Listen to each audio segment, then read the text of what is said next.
दैनिक निष्पक्ष पोस्ट, दर्पण सच का, समय से पहले, खबर से आगे। नमस्कार, आप देख रहे हैं दैनिक निष्पक्ष पोस्ट का डिजिटल वर्जन। लखनऊ में सीएम योगी आदित्यनाथ ने UP institute of forensic sciences के इंटरनेशनल समिट का शुभारंभ किया। उन्होंने कहा, भारतीय परंपरा में जब भी मंथन हुआ है, अमृत निकला है। सीएम ने DNA diagnostic centre, AI drone lab और अटल पुस्तकालय का उद्घाटन किया।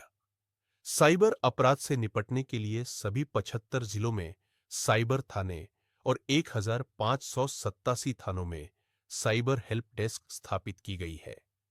यूपी को जल्द मिलेगा साइबर मुख्यालय और पुलिस बल को किया जाएगा और भी आधुनिक। हमारी जीरो टॉलरेंस एक केवल शासन के वक्तव्यों तक सीमित रह पाता था। अगर समय के अनुरूप शासन को तैयार किया होता अपने आप को, और इसीलिए हम लोगों ने इन पर पूरा ध्यान दिया। इन चीजों पर हम लोगों ने फोकस किया कि भी हर हाल में उत्तर प्रदेश के अंदर हमारा प्रयास होना चाहिए कि 18 हमारे पास रेंज हैं, हर रेंज में एक ग्रेड की हमारे पास फॉरेंसिक लैब्स होनी चाहिए। हम लोगों ने 12 बना के तैयार कर ली हैं, 6 निर्माणाधीन है।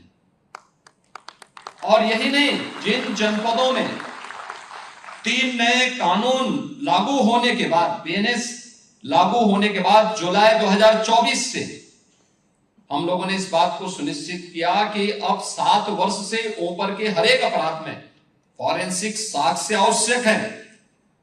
तो इसके लिए केवल एक घोषणा तक सीमित न हो, बल्कि हर जनपद में पहले ही हम एक मोबाइल फॉरेंसिक यूनिट पहले ही वहां दे चुके हैं। और आज हम 75 जनपदों के लिए 75 नई फॉरेंसिक यूनिट का यहाँ पे उसका शुभारंभ करने जा रहे हैं। उन्हें उपलब्ध करवाने जा रहे हैं। यानी ये लैब्स भी हैं, हम मोबाइल फॉरेंसिक यूनिट भी उनके यहाँ लैब के रूप में उन्हें उपलब्ध करवाने जा रहे हैं, जो घटना स्थल पर जाकर के साक्ष्य कलेक्ट कर सके और अपराधी को सजा दिला सके। साइबर अपराध में भी यही होता था। 2017 के पहले एक थाना था गौतम बुद्ध नगर जनपद में, लखनऊ में निर्माणाधीन था। आज उत्तर प्रदेश के अंदर हम लोगों ने सभी 75 जनपदों में साइबर थाने की भी स्थापना की है। सभी 1587 थानों में एक साइबर हेल्प डेस्क भी दिया है। वहां पे मास्टर ट्रेनर भी उनके पास यहां से भेजे गए हैं कि जो हर जनपद में हर पुलिस कार्मिक को इसके साथ दक्ष कर सके, उसकी ट्रेनिंग उसके साथ हो सके। यह भी कार्य किया गया।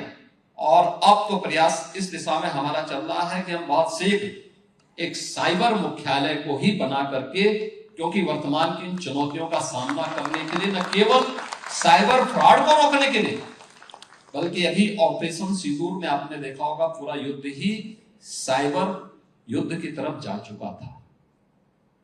अब फाइटर प्लेन नहीं काम कर रहे थे। अब उससे भी आगे सोच करके हमें कार्य करना होगा। अब सुपरसोनिक मिसाइल या फिर कोई ऐसा ड्रोन जो इस चुनौती को सामना कर सके, वही इसमें उपयोगी हो सकता है। और आज इस देश से हम लोगों ने यहां पर देखा होगा कि यहां पे आज हम लोगों ने बहुत सारी चीजों का यहां पे उद्घाटन भी किया है। अभी यहां आने के पहले हम लोगों ने एडवांस डीएनए डायग्नोस्टिक सेंटर का यहां पे उद्घाटन किया है। अब देखिए, यानी world class DNA diagnostic lab यहां बनी हुई है। जो छात्र यहां पढ़ रहे हैं उनके लिए भी, और जो लोग यहां पे ट्रेनिंग करेंगे उनके लिए भी हम लोगों ने आज यहां पर इसका शुभारंभ किया है। इसके साथ ही यहां पे AI drone and robotic technology की लैब का भी हम लोगों ने उद्घाटन किया है।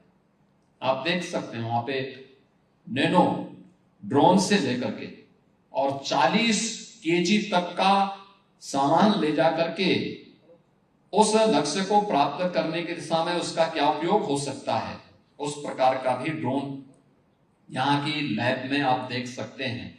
और पूर्व प्रधानमंत्री और जिनका कार्य क्षेत्र ये लखनऊ था, श्री अटल बिहारी वाजपेयी जी के नाम पर अटल लाइब्रेरी का भी आज हम लोगों ने शुभारंभ किया है। और ये वर्ष अटल जी की शताब्दी महोत्सव का वर्ष भी है। तो इस वजह से तीनों कार्यों के लिए मैं संस्थान को हृदय से बधाई देता हूँ।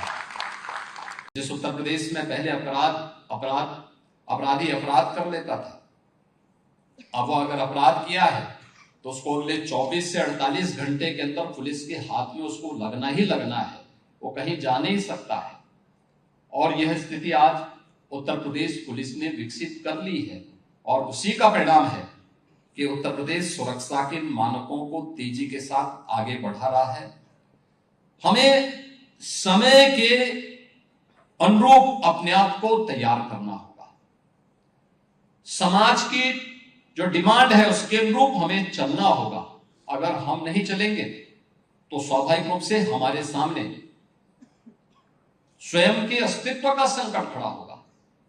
अब समय गया जब उत्तर प्रदेश पुलिस भागती थी और पीछे से अपराधी या कोई दुर्दांत माफिया उसको दौड़ाता था।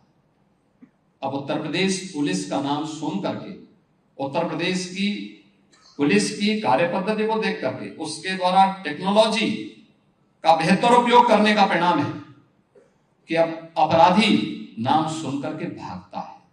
उसके मन में एक भय होता है, उसके मन में कानून का भय भी है और उसके मन में जीरो टॉलरेंस की उस नीति का भय भी है जो उसको कानून के दायरे में ला करके सजा दिलाने में सहायक होता है। और जब तक यह भय नहीं होगा, एक कॉमन मैन के मन में विश्वास नहीं आप पैदा कर सकते। उसको पैदा करना है तो उसके लिए आपको अपने आप को तैयार करना होगा। अगर आपको हमारी यह खबर पसंद आई हो तो वीडियो को लाइक करें और ऐसे ही विश्वसनीय और तेज खबरों के लिए हमारे चैनल को सब्सक्राइब करें। बेल आइकन दबाएं ताकि हर अहम अपडेट आप तक सबसे पहले पहुंचे। धन्यवाद।